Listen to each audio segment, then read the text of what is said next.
Добрый вечер, шановные телеглядачи. Мы рады зноў сустрэцца з вами ў тэлекавярні «Вячэрні Віцебск». Всім добрый вечар, Сяржук, як заўсёды, рады цябе бачыць. Вітаю, Іван. Ну і сёння у нас будзе такая вандроўка ў гісторыю, так? Як заўжды, гэта сёння у нас трэці чацвер месяца, так, сапраўды працягваюцца курсы па гісторыі і сёння не Віцебска, а мы ўвогуле сягнем у сярэднявечча і даведаемся, як жа ў тыя часы, і не толькі ў тыя вандравалі. Карацей, як ўзнік турызм? Вось як. Тое, што ты любіш. Вельмі цікава, і сёння у нас будуць нашы галоўныя вандроўцы па гісторыі. Канешне, іх ужо ўвесь горад ведае. Вось, ну, хто яшчэ не пазнаёміўся, зараз гэта зробім. Раптам такое бывае. Сапраўды, давайце пачынаць.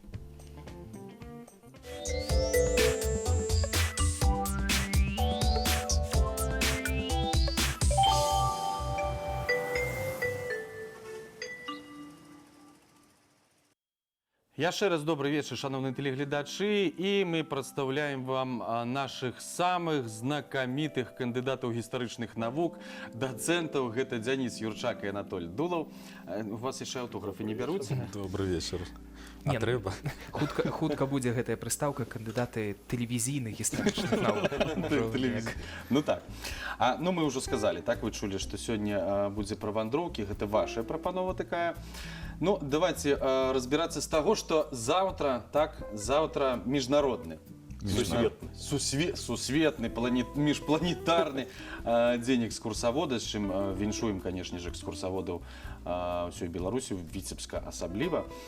Ну и пачнем, напэўна, мы з наших вандровак. Я так разумею, что людям не сядзелася дома ва ўсе часы, шмат каму. І традыцыйнае пытанне, з чаго ўсё пачыналася? Ну, ўсё пачыналася...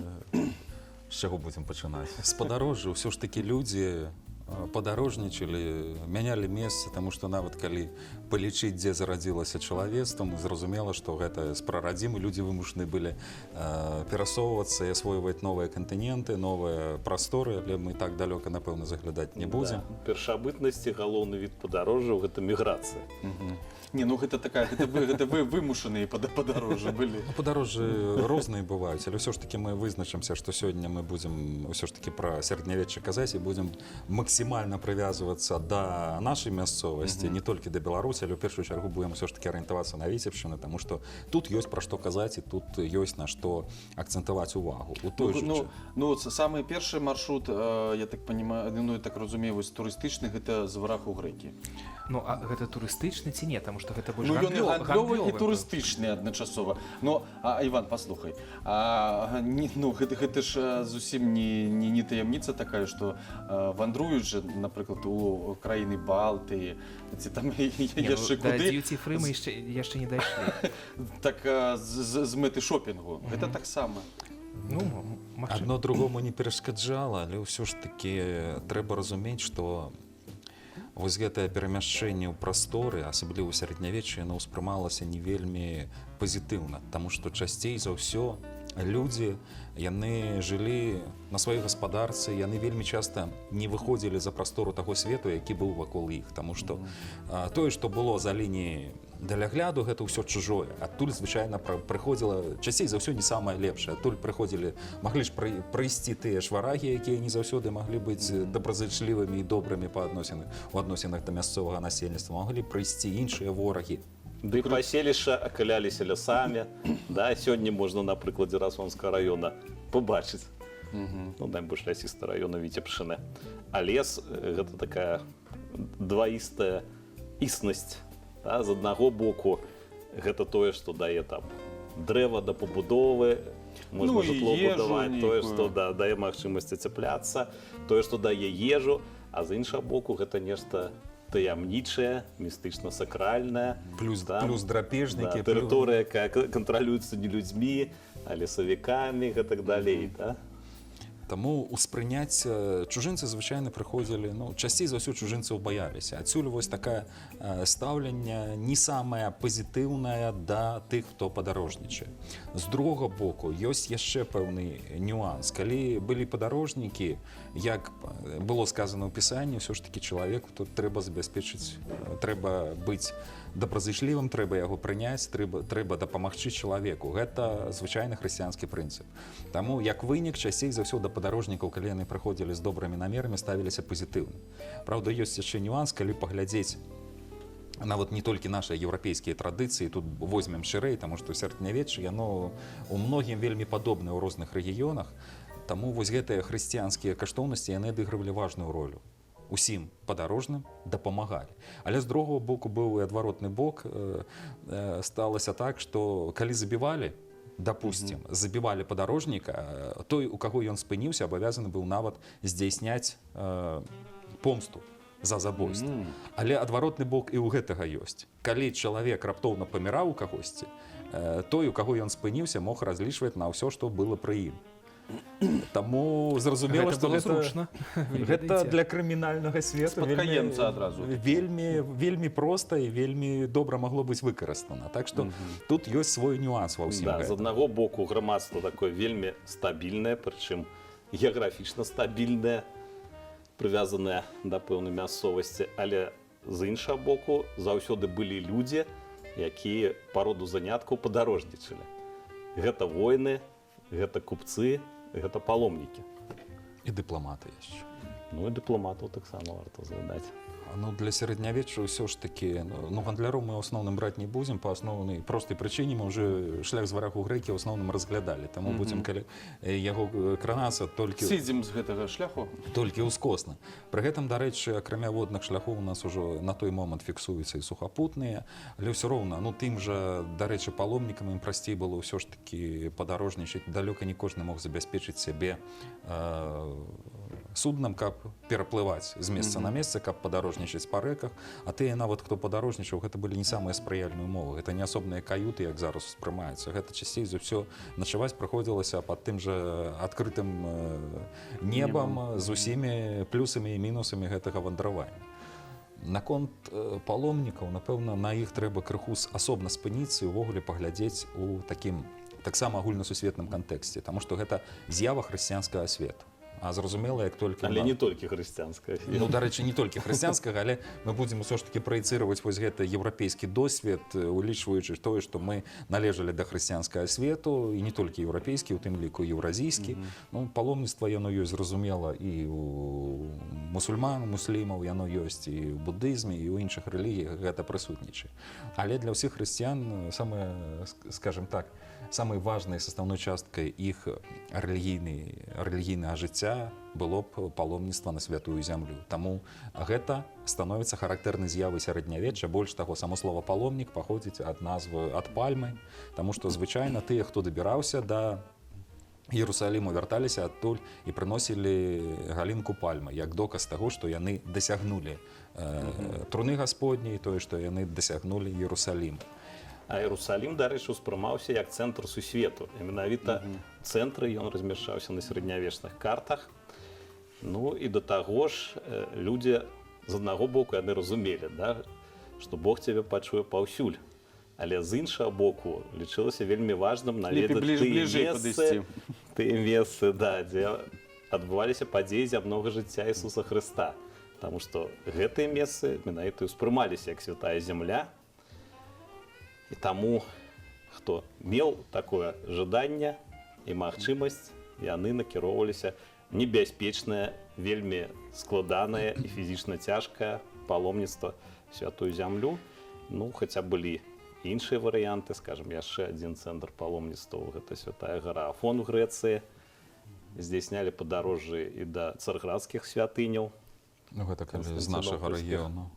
Таму што ў Еўропе былі свае цэнтры, гэта той жа Рым, гэта Сантьяга де Кампастэла па шляху святога Якова. Таксама адна з найбольш знакавых ужо каталіцкіх святынь, адкуль вярталіся не з пальмавай галінкай, а вярталіся з ракавінай, якая сведчыла пра тое, што паломнік таксама дасягнуў Сантьяга де Кампастэла.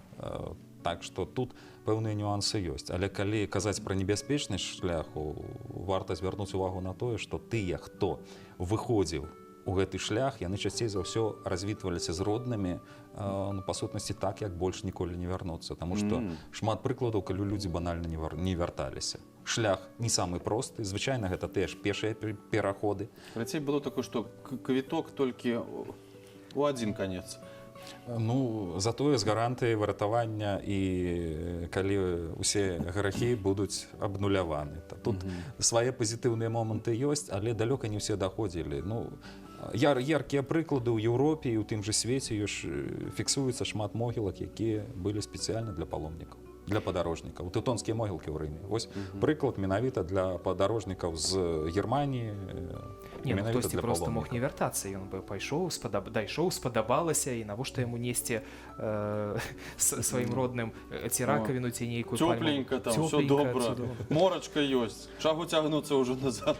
Ну, дарэчы, наконт... Гэта ж не тое, што зараз з Віцебскага. Што трэба віза, вось гэта ўсё. Наконт таго, што можна яшчэ ракавіну ці яшчэ што-небудзь прынесці. Самае цікавае, што вось на той момант ужо, калі ў асноўных такіх цэнтрах, асабліва цэнтрах паломніцтва, і гэта мы фіксуем яшчэ нават у старажытным свеце, у перыяд антычнасці, калі людзі прыходзілі і сапраўды запатрабаванае месца, там ужо працавалі і экскурсаводы, якіх мы сёння прыгадалі. Таму гэта не самая такая маладая прафесія. Старажытная. Але не самых, таму не будзем далёка ісці. Так, адна з самых старажытных. Плюс прадавалі сувеніры, і самае цікавае, што і ў хрысціянскіх святынях гэта таксама была пастаўлена на паток. Мясцовыя жыхары маглі актыўна шмат чаго прадаваць, грунтуючы, што гэта звязана з жыццём дзейнасцю многіх з тых, хто прыгаданы ў святым пісанні ці іншых. Магніцікі адзін з самых старажытных зразумела, што захавалася так, што-небудзь прывесці. Шмат сувеніраў былі падробкамі. Гэта ўжо у такой колькасці не магло быць тых жа пярстоў у тых святых, якім вельмі пакланяліся, якіх паважалі, але на гэтым людзі рабілі бізнес, і таму турбізнес ён нараджаўся ў тым ліку у тыя часы і мае таксама вельмі старажытныя карані. А вось раней у такую вандроўку маглі адправіцца тыя, у каго ёсць грошы, ці не абавязкова, таму што не было ж, як сёння вось гэтых умоў, заплаціў, набыў квіток. Далёка не абавязкова, але трэба мець яшчэ пэўную акалічнасць на ўвазе. Калі падарожнічалі па старажытным свеце, вельмі часта прыходзілася плаціць за пераправы, за, па сутнасці, падарожныя плацяжы, якія чымсьці нагадваюць сучасныя мытныя плацяжы. Ад гэтага вызваляліся толькі самі прадстаўнікі дваранскага саслоўя, адпаведна, рыцары. Калі напэўна войска ідзе, яны таксама не вельмі там... Ну, калі дваране ехалі... Былі настроены плаціць. З войскам зразумела, але калі ад гэтага вызваляліся паломнікі і манахі. І вельмі часта людзі спецыяльна пераапраналіся ў манахаў дзеля таго, каб можна было прасцей перамяшчацца з месца на месца. І гэта вызваляла ад шматлікіх плацяжоў, таму што была практыка, калі будавалі масты на каналах, дзе яны увогуле не патрэбны, але маставое мыта пры гэтым плацілася. Вось спосаб зарабіць на роўным месцы. Тое, што і зараз любяць часам паставіць асобныя вельмі людзі, якія з прадпрымальніцтвам сябруюць. Таленавітыя, назовем. Таленавітыя. Ну і, дарэчы, паломніцтва нарадзілі цэлы жанр у старажытна-рускай літаратуры. Гэта жанр хажэнняў. Вось у нас знаёмая нашым тэлегледачам чорная гэта кніжачка, таксама кніга жыцці і хаджэнняў. І вось яшчэ хочу паказаць такую кніжную серыю памятнікі літаратуры древняй Русі, якая ж у савецкі час выходзіла 4,80 каштавала па стагоддзях, па некаторых стагоддзях там і некалькі тамоў з'яўлялася. Тут у нас стагоддзя 12, і тут распачынаецца кніга вельмі цікавым творам, «Жыцце і хождение Данила руськай землі игумена». То есть гэта хаджэнне игумена Данііла, які паходзіў відавочна з Чарніхаўскага княства, але недарэмна ён названы игуменам рускай зямлі. Дарэчы, у манастыры святога Савы, дзе ён знаходзіўся, ён паставіў свечку за рускіх князёў, і сярод гэтых князёў ён называе Глеба Менскага.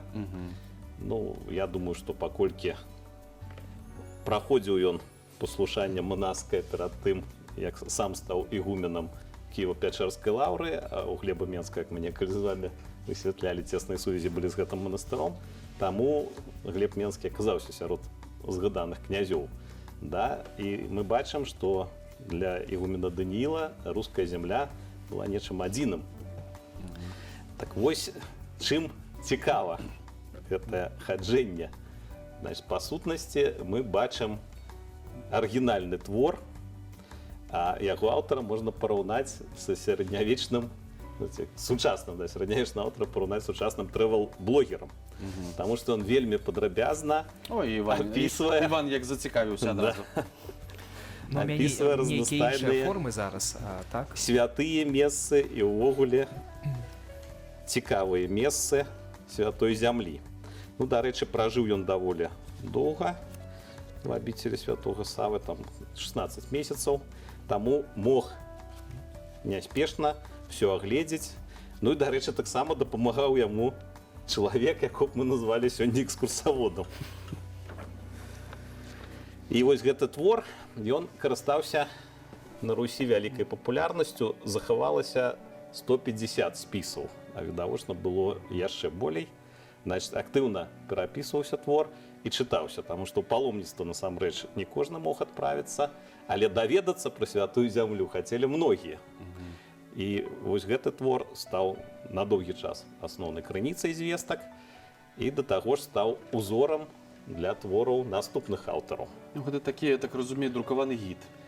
Ну, фактычна так. Ну, наконт гідаў было яшчэ больш усё пастаўлена. Праўда, тут, можа, не на нашу ўжо традыцыю зноў варта арыентавацца, таму што і так званыя іцінерарыі, гэта пуцевадзіцелі ў сучасным разуменні для святой зямлі, для асноўных шляхоў у гэтым накірунку яны існавалі ў той момант. Прычым яны ў тым ліку былі з малюнкамі, што спрашчала ўсё падарожжа. Ну і, дарэчы, наконт складанасці, шлях сапраўды складаны, і людзі адпраўляліся вельмі часта не маючы нічога.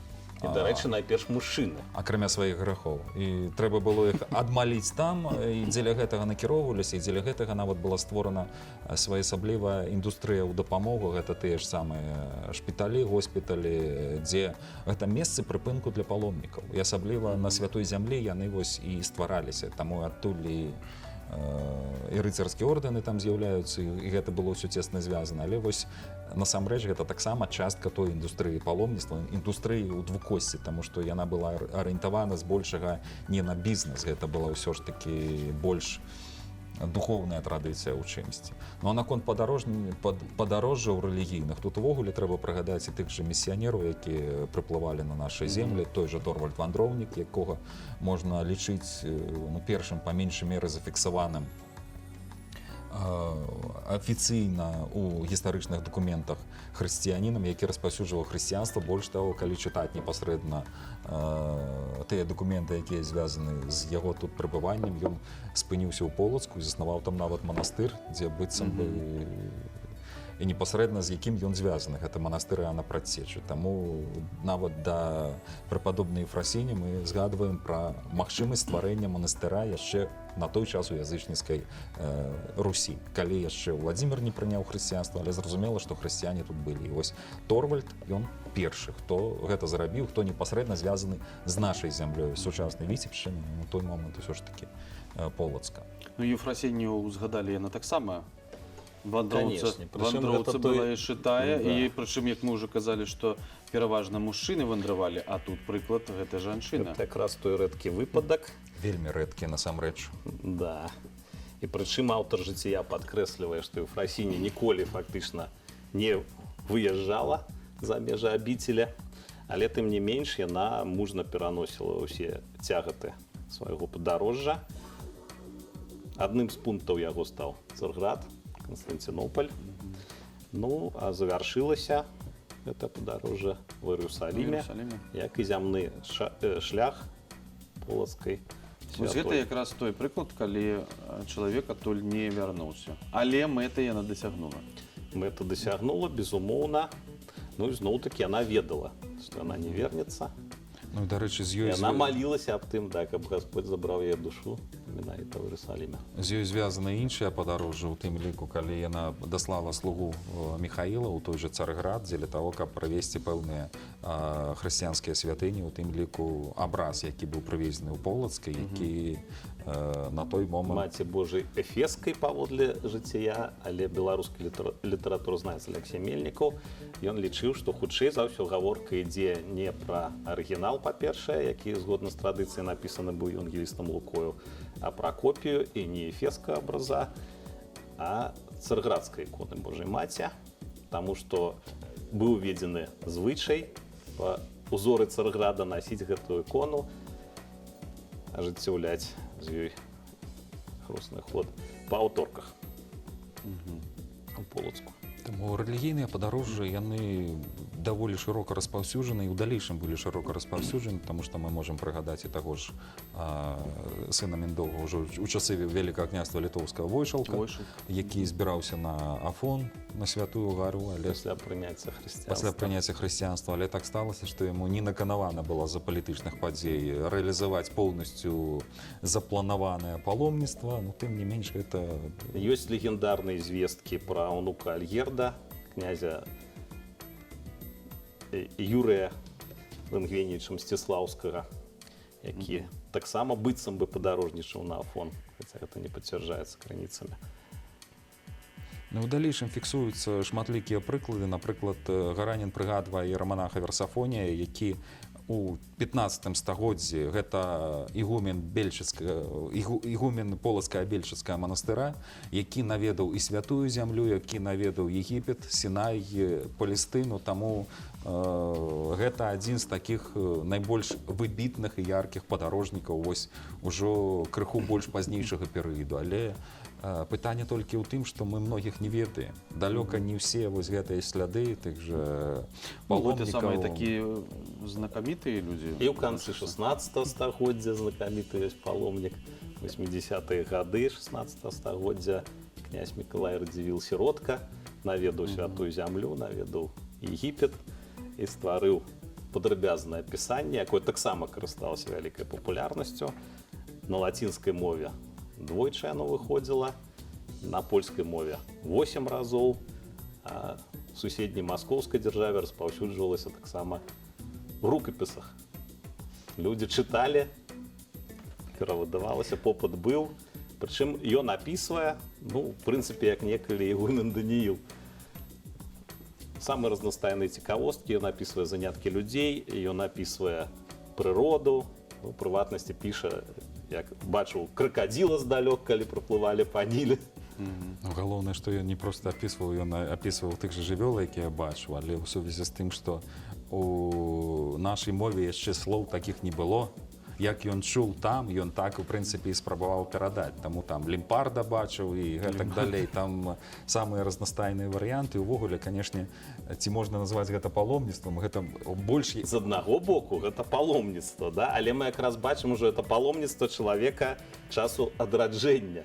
Гэта ўжо сапраўдны тур, all-inclusive, там усё ёсць. Не, ну такія гісторыі, што пайшоў, каб паглядзець на мора, каб правесці дней, дзён 10 дзе-небудзь на беразе, я не ведаю, нейкага мора, паплаваць. Не рэлігійныя, а з мэтай адпачынку проста. Ну, як высвятляецца, можна гэта і сумяшчаць. Ён сумяшчаў, прывёз шмат сувеніраў, у тым ліку тыя, якія прыйшлося доўга потым лячыць, у тым ліку венерычныя. Вось вам і прыклад, як чалавек адпачыў, з'ездзіў у паломніцтва. Нічога не мяняецца. А добра, гэта рэлігійныя і такія далёкія вельмі вандроўкі. Сапраўды пра шлях з варага ў грэкі мы ўжо шмат казалі, але ж сухапутныя таксама былі і сувязі, ну што тады самыя буйныя, напэўна, гэта Новгарад, на Кіеў. Ну, я кажу пра сувязь, напрыклад, Віцебска і Полацка. Дарогі паступова развіваліся. Латгалія, напрыклад. Але першымі дарогамі сухапутнымі таксама можна лічыць рэкі. Зімою, калі яны замярзалі, па іх, адпаведна, перасоўваліся конна, па восках. А потым з'яўляліся ваенныя дарогі, таму што калі рушыла войска, войску трэба было расчышчаць і ішлі спецыяльна абучаныя людзі, прычым, як кажуць, і ў вялікай колькасці, ну, гэта справа чым такая, войска што, нават, так? ну, часам магу... Прокладали дорогу праз лес, Ёсць вырубали сведчанні, сапраўды, трэвы, што там гацілі гаці. тысячи людзей працавала непасрэдна над тым, каб войска, у асноўным, ну, войска гэта ўсё ж такі дваране, не маглі Яны праехаць ж самі не спакойна. будуць сабе гэта ўсё.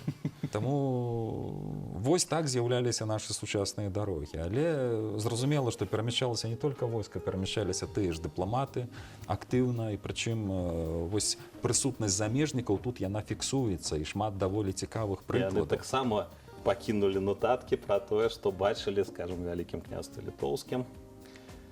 Гэта каго мы прыгадаем? Прыгадаць Такіх дыпламатаў. прыгадаць можна шмат каго, але тут ёсць пэўны нюанс, можна звязаць з папярэдняй лекцыі. З анекдотам, які мы успаміналі, нагадаю, але ўжо па-за эфірам, Таму што дыпламаты калі казалі пра Альгердовічаў. Да. шмат з І пра якімі Ягайлу. гэтамі. Так вось, як вы памятаеце, Ягайло ўзяў шлюб, калі яму было ўжо добра за 30. Па тых часах гэта ўвогуле вельмі дзіўная з'ява. І таму яго ворагі ў Польшы распусцілі ганебныя чуткі, быццам цела гэта язычніка, ліцвіна, да, вельмі пасечана ў бітвах і не хапае аднаго жыццёва важнага органа. Каб дзеці з'явіліся. Каб дзеці з'явіліся, да. Пытанне нашчадкаў, яно заўсёды вельмі востра стаяла ў еўрапейскіх дынастый. І адпаведна быў накіраваны пасол, які меў яшчэ вось гэту сакрэтную місію. Дыпламатычна. Адправілі якраз у вандроўку гэтага Праўда, пасла. або не. Да. І Ян Лугаш, польскі храніст, ён апісвае, што Ягайла, да якога дайшлі чуткі, тым ліку пра місію пасла, запрасіў пасла з сабой у лазню, дзе той змог удаставерыцца, што ўсё на месцы. Да. Цікавая вандроўка атрымалася. Але Адзін з першых прыкладаў гэта ўсё ж такі Жильберда Делана, які праязджаў праз Віцебшчыну.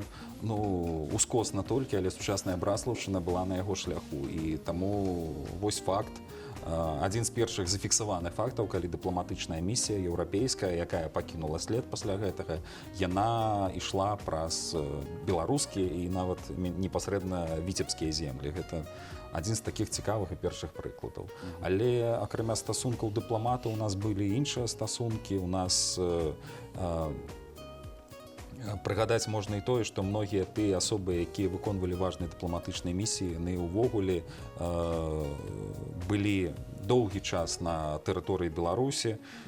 Той жа Александр Гваніні быў у вялікім княстве літоўскім доўгі час, больш таго, ён быў камендантам Віцебскага замку. Як і Мацей Стрыкоўскі, які праходзіў службу пад началам Гваніні. А ўсё ж такі хроніка еўрапейскай сарматы з'яўляецца адным з важных зараз дакументаў, якія апісваюць вось гістарычныя падзеі, якія тут адбываліся. Таму неапублікаваныя ў ёй гравюры служаць для ілюстрацыі выгляду вялікіх князёў. Пражыў каля 18 гадоў у Віцебску, зразумела, што ён прыкладна павінен быў ведаць мясцовую гісторыю, мясцовыя легенды і тое, што адбывалася. І тое, што ён апісвае ўжо непасрэдна блізка да свайго перыяда, вось прыклад пазітыўнага прыбывання асоб замежных на тэрыторыі нашых земляў, ну, з пэўнымі.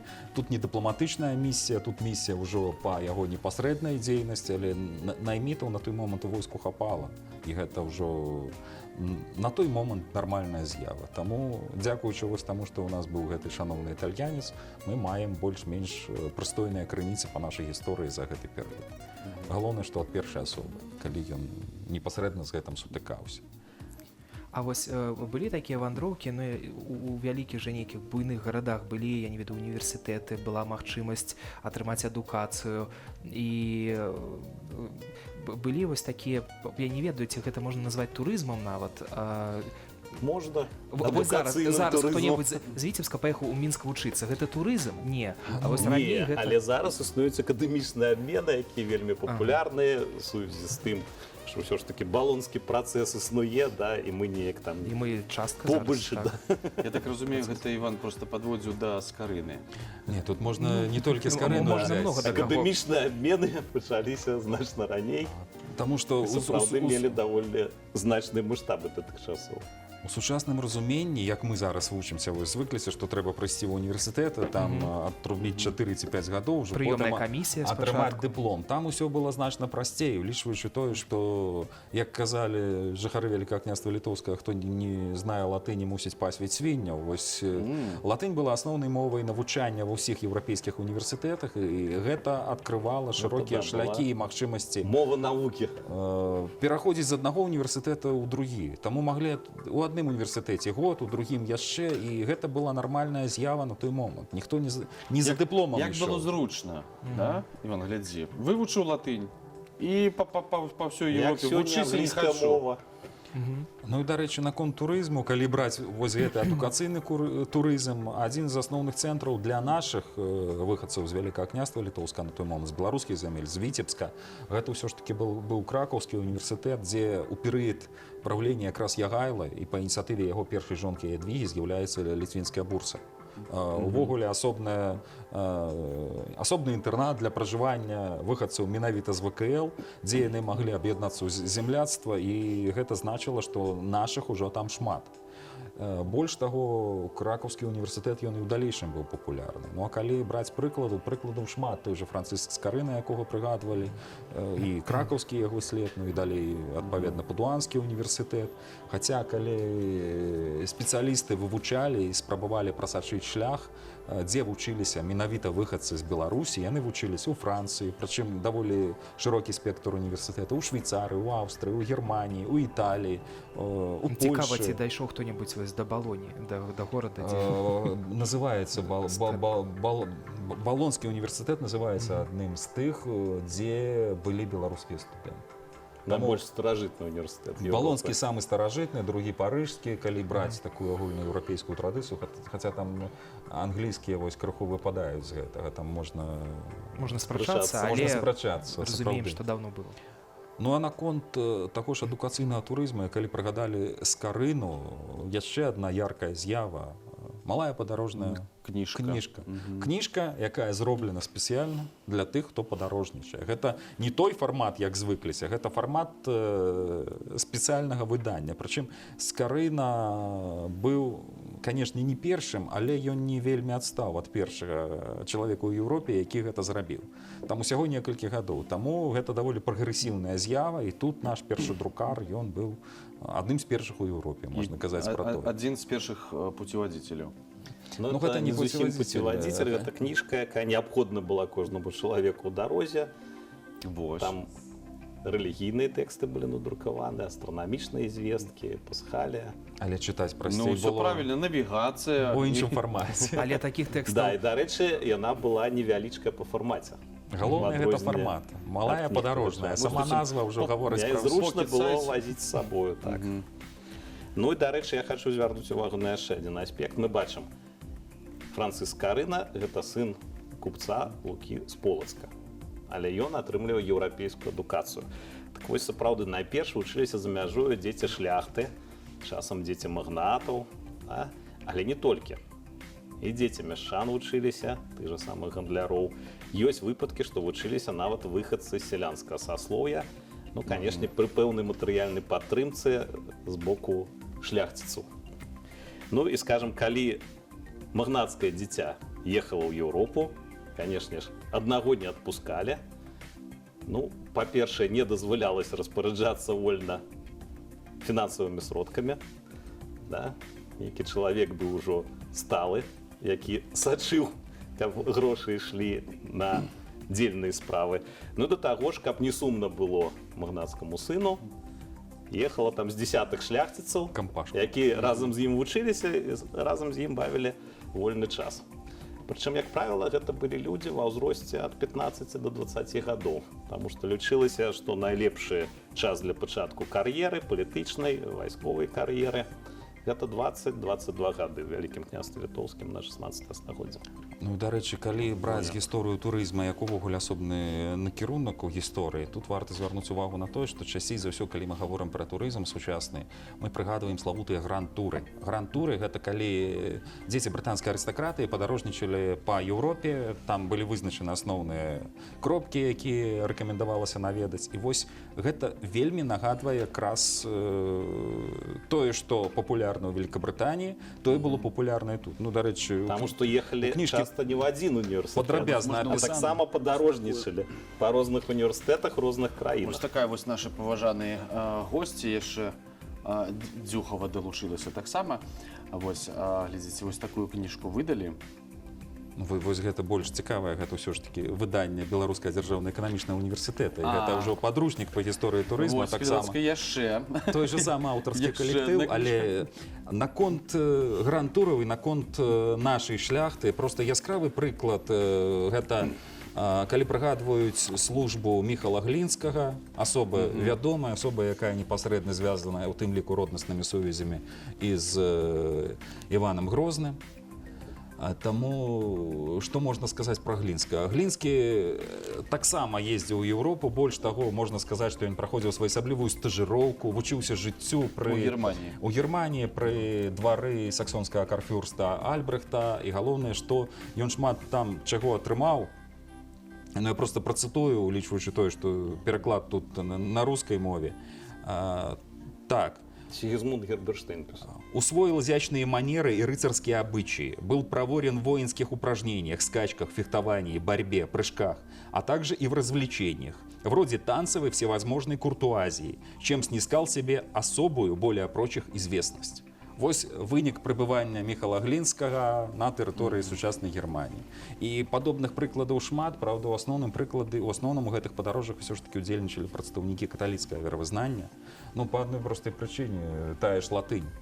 Лацінская мова, яна адкрывала шлях праваслаўным асноўным, улічваючы тое, што гэта не была мова набажэнства, ёю не карысталіся. Хаця ёсць прыклады і сярод прадстаўнікоў магнацкіх родаў праваслаўных, калі яны адпраўляліся, праўда, далёка не ўсе вярталіся адтуль праваслаўнымі. Былі прыклады, калі яны прымалі каталіцтва. Ну, гэта такі адваротны бок гэтых гранд-тураў для мясцовай шляхты. Хаця былі іншыя прыклады. Таму з'ява вельмі цікавая, тым больш, што яны падарожнічалі ўсё ж такі па многіх еўрапейскіх гарадах, па многіх цэнтрах, і гэта сапраўды вельмі сугучна з тымі ж еўрапейскімі, першую чаргу, брытанскімі традыцыямі. Таму турызм у тым праяўленні, які ён быў характэрны для Еўропы, на той момант ён быў і на нашых землях, і мы тут не выключэнне адназначна.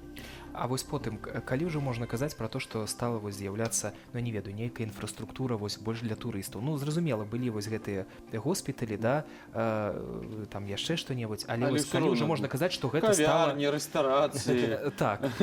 Корчмы снова. Корчмы. Інфраструктура была і ў той час. Правда, калі гэта ж адлегласці, ну, даволі вялікія, гэта не тое, што зараз на трасе, там так, ты едзеш і можна спыніцца, і санітарны прыпыначак зрабіць, і зайсці там кавы набыць, ці нешта перакусіць. Не, можна і не знайсці А тады, прыпыначак, гэта вось жа, залежыць Анатолий ад... Миколаевич казаў, лес, зайшоў, падстрэліў, каго хочаш, ці каго знайшоў. Вот табе і абед, ці сняданак. Не, падобныя установы адназначна існавалі, больш таго, корчмы былі характэрныя, іх было шмат. Просто нават прыводзім назвы асобнага, якія зафіксаваны ў крыніцах. Апошні грош. Назва цудоўная, просто шикарная. Сёння Пагулянка, вясёлая, выгада, зладзейка. Запамінайце, калі ласка, хто думае, як назваць. Да, это на наших землях. Нейкую кавярню, можа, хто збіраецца кафе. Гэта ўсе нашы корчмы, плюс яшчэ Рым ці Парыж, ну гэта ўжо мы ні на што больш не прэтэндуем. Апошні грошы пагулянка вельмі добра. Таму гэта была характэрная з'ява, але у сучасным разуменні зразумела, што гэта будзе не пяцізоркавы гатэль. Гэта часцей за ўсё спаць прыходзілася там жа, дзе і жывёла знаходзіцца на саломе. Ну, цёпленька. Умовы не самыя лепшыя. Гэта называюць каму як пашанцавала. Кантактны зоопарк. Не, гэта сістэма фартуна. Прычым вельмі кантактны з асобнымі, вельмі дробнымі жывёламі. Зараз добра іх забаранілі. Вось, і все, уже няма іх. Але тады былі, бачыш. І на той момант гэта нармальная з'ява, просто яны былі шырока распаўсюджаны, але зразумела, што за корчмамі вадзілася не самая лепшая слава, больш таго умоў, ну калі спаць прыходзілася, але прыбіральні ўвогуле не існавала. Ці тыя ж лазні, гэта была Ну вось гэта ўжо пяцізоркавая корчма элемент была. гігіены, ну ён па сутнасці адсутнічаў. Больш таго, мы ў асноўным тыя ж еўрапейцы многаму у гэтым вучыліся ў арабскага свету, адкуль запазычылі дзякуючы крыжовым паходам, як не дзіўна. Таму тут ёсць свае вось пазітыўныя моманты. Але у сучасным разуменні індустрыя турызму ўсё ж такі з'яўляецца адназначна ў 19 стагоддзі, і гэта ўжо значна больш пазнейшае, хаця элементы можна прасачыць вось глыбока да гэтага. Так што Іван, наўрад бы табе Не-не, спадабаліся я тыя так ўмовы. не смог. Варыянтаў не было. Таму. Калі яшчэ жывёліны трэба побач спаць, магчыма, усё іншае не. Вось тое, што далей было. Все, што было даней і раней. Ну, далей прыбіральні не было, карысталіся... Усё не працягваецца. Працягні, Галоўнае, Не так даўно і у нас інфраструктура з'явілася, усе ведаюць, чым усе карысталіся. Галоўнае, проста гэтым карысталіся, а потым вылівалі ўсё праз вокны. Нездарма нават кароль Францыі хадзіў сярэднявечных гарадах. парасонам, скураным, дзеля таго, каб не нарвацца. Так, і таму ў Швецыі нават ёсць люстэркі такія вось захаваліся на дамах, каб можна было паглядзець хазяйкі ці ідзе хто-небудзь перад тым, як выйдзе. распавядаюць. Цікава. Вось не зря ездзіў. Даведаюся, не А што вы глядзелі? Так, аглядная была экскурсія. Просто глядзелі на вокны, каб ніхто не сыпануў чаго. Якія, ну, гэта мы пра інфраструктуру. Зразумела, што яшчэ ну, шмат войнаў, але вось, як Іван на пачатку казаў, ну і зараз таксама ёсць рэгіёны, дзе нестабільна. Як, скажем так, пракладалі маршрут? Ці, ну, вось, ці прадумвалі, што так, на гэтай тэрыторыі лепей не ісці, Ну, таму маршрут, Не, калі... ну, трэба ж было валодаць вось гэтым астранамічным усім па сонцу, арыентавацца неяк. Ну, І сёння не астранамічным- кожны без тэлефона мабільнага знойдзе. Зараз хоць праз тэлефон можна паглядзець, дзе які канфлікт, але на той момант вельмі часта маглі даведвацца ад мясцовых жыхароў. Гэта, канешне, ну, не здарма. Столькі могілак для тых жа паломнікаў. Гэта, на вялікі жаль, гэта суровая рэчаіснасць таго перыяду. Таму ваенныя канфлікты, асабліва ў тым ліку лакальныя канфлікты, яны вельмі адмоўна білі. Па развіцці стасункаў, па развіцці кантактаў. Таму паломнікам рэкамендавана было абыходзіць гэта. Ну, зразумела, дыпламатычныя місіі яны часцей за ўсё якраз падчас ваенных канфліктаў і рушылі, але яны былі абаронены нормамі тагачаснага міжнароднага права, ну, хаця не заўсёды ратавала, але пэўныя магчымасці і варыянты дзеля таго, каб выжыць, гэта давала. Таму свае плюсы ў гэтым ёсць. Хаця перыяд быў даволі сур'ёзны і небяспечны. А вось нейкая мяжа паміж адной краінай і другой, яна ж не існавала, як сёння. Можна было спакойна перайсці, не патрэбна быў ні дазвол, ні, я не ведаю, можа каму-небудзь забаранялася яе пераходзіць. слупы памежныя. Так, як сёння.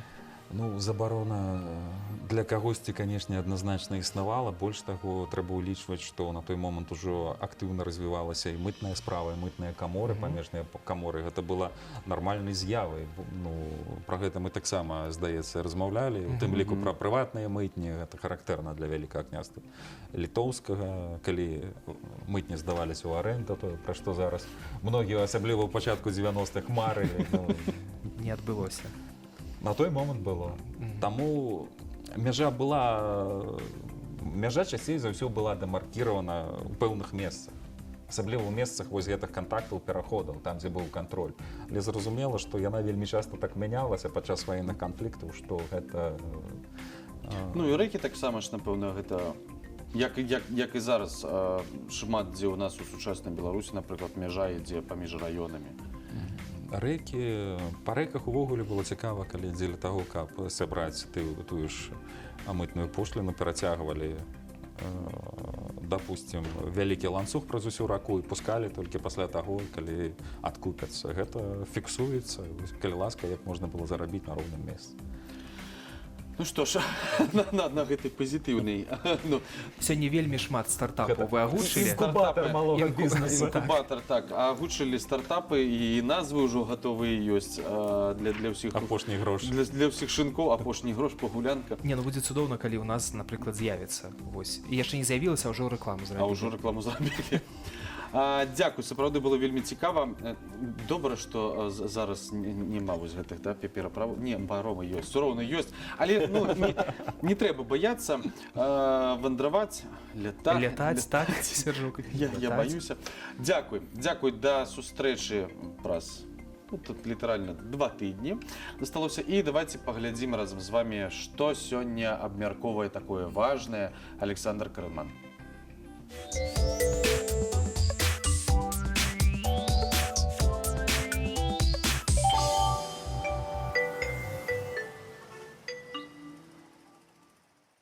Друзья, сегодня точно интересная тема, потому что про деньги. Все мы любим обсуждать деньги. Так вот, сегодня будем выяснять, как выгоднее расплачиваться, наличкой или картой. Это особенно интересно в те моменты, когда в кармане нет ни налички, ни денег на карте. Это надо обсудить. Как всегда красивой быть? Это надо обсудить. Как кредиты погасить? Это надо обсудить. Как удачно пошутить? Это надо обсудить. В общем, быть или не быть? Это надо обсудить. Как расплачиваться круче, картой или наличными деньгами? Как быстрее улетают деньги, например, аванс? Он у меня уже полностью распрограммирован на разные услуги. Садик, в квартплата, Эрипе. Да, я просто захожу в Эрип и раскладываю по сеансу. Та же история. Это сюда, есть же сейчас там, знаешь, какая-то автооплата, когда оно само там. То есть тебе вообще ничего делать? Я не делаю этого, потому что вообще ты не увидишь ничего. Люди, которые ставят у себя в кабинете РИП автооплату, вы страшные люди, сколько вы зарабатываете, серьезно. Это так распоряжаться своими деньгами, я со слезами на глазах каждый вот это вот делаю, так, садик. Знаешь, как в мультике вот это, да? Жене Это на долька для ЖКХ, это долька для садика, а для жены как бы ничего. Кожура. Карусель.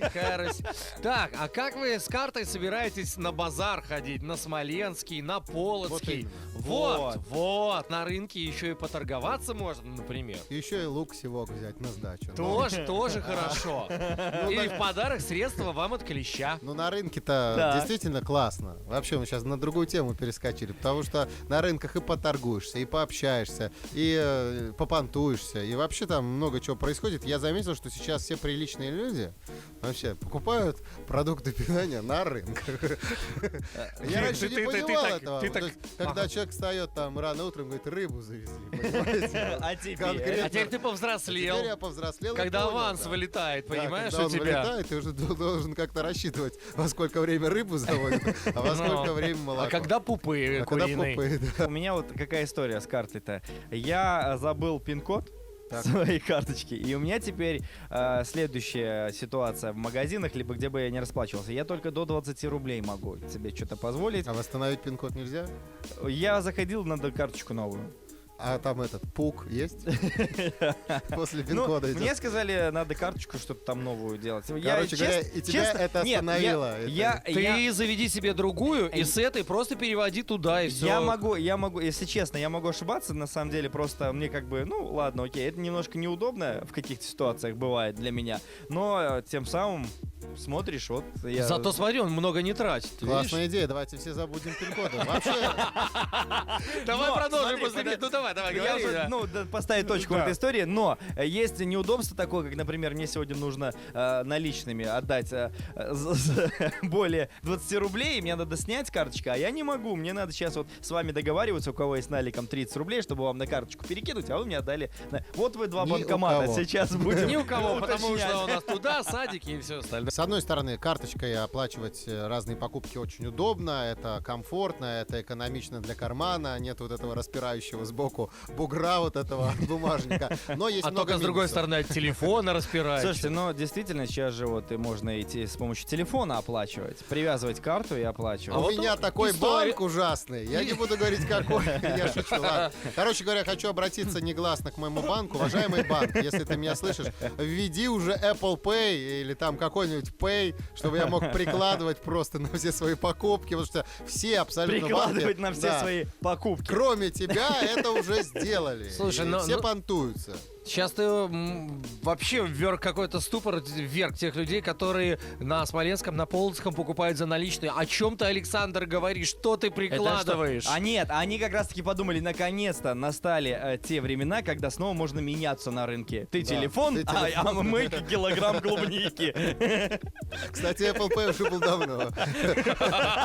Apple Pay назывался ломбард. Из этого, с этого все начиналось, там, в Да, принципе, да, да? да. Ты мне шкуру, а я тебе хлеба. А мы теперь давайте сейчас вспомним историю, что деньги на карточку возвращаются в течение 10 дней, если вдруг вы товар вернули, который вам почему-то не понравился. Первое неудобство. Да. Второе неудобство. Счет могут в любой момент какие-то службы, структуры Взять и заблокировать. заблокировать. Еще у нас карты не очень продуманы по бонусам. Я вот часто общаюсь с моими близкими из России. Там очень много бонусных программ лояльности по картам. То есть у тебя карта зарплатная. Там есть и кэшбэк, есть и какие-то скидки в магазинах, есть и еще что-то, и то, и другое, и третье. И им выгодно оплачивать карты, потому что они оплатили карты такси, там с карты сразу, допустим, какая-то третья поездка уже бесплатно. Оплатили карты и билет на самолет, там накапливаются какие-то мили отдельные. Поэтому ты сейчас которые не обращаюсь к своему банку. к любому белорусскому банку. У нас нет нормальных бонусных программ. А я слышал историю, кстати, про бонусы, вот, Александр, потому что у многих ИПшников, покупая за наличные, они тебе сделают скидку, а за карту нет, потому что им нужно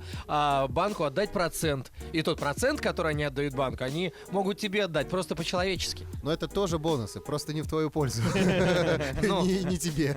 Ну вот, и так никому, а так, понимаешь, когда наличные, две стороны получают как бы бонусы. Нет, но все-таки, когда есть наличные деньги в кармане, ты чувствуешь эти деньги больше, чем когда они на карте. Ну, я Хотя- согласен. Хотя тут речь о каких суммах идет, когда... Да, конечно, кто-то сейчас скажет. А вот, кстати, вот и тоже, опять-таки, история личная. Приходится периодически в маршрутке ездить мне, вот, потому что, наверное, многие уже знают историю с моим автомобилем. Так вот, и несколько раз у меня был случай, когда я сажусь, вот я забегаю в маршрутку, а у меня наличных вот прям вообще нет. Ну, на карте есть деньги, я готов заплатить за поездку, но карту-то в маршрутке И не ты не принимают. девушка, За понимаешь, и проезд. улыбнуться не получается водителю никак. Я думаю, что можно делать выводы, друзья. Выводы Можно. какие? С карты деньги улетают быстрее. но Незаметнее. Да, но незаметнее. карты расплачиваются удобнее. А вообще, И приятнее, когда у тебя вот оттопыривают карманов там несколько тысяч, не будем даже говорить, какой Юаней. валют. Да, Юаня, тоже почему тема нет? хорошая, кстати. а вообще я хочу закончить нашу передачу одной замечательной мудростью. Никакие деньги не заменят нам то, что на них можно купить. Вот. То есть готовился сегодня Да. к программе. Конечно, Конечно, всегда готовился, готов.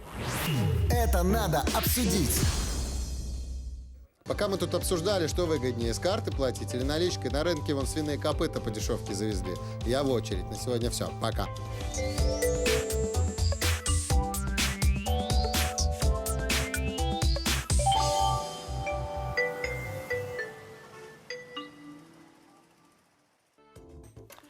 Ну што ж, сябры, вандруйце, не стрымлівайце сябе, тым больш, што зараз гэта больш даступна, чым у часы сярэднявечча. Ну вось на вандроўкі у вас ёсць 2 тыдні, таму што праз 2 тыдні зноў будуць курсы па гісторыі Віцебска. Гэта адбудзецца ўжо вясной, таму сачыце з нашым эфірам. А зараз для вас выступае узорны вакальны калектыў «Лада». Усяго Нясумнага добрага. вечара і пакуль.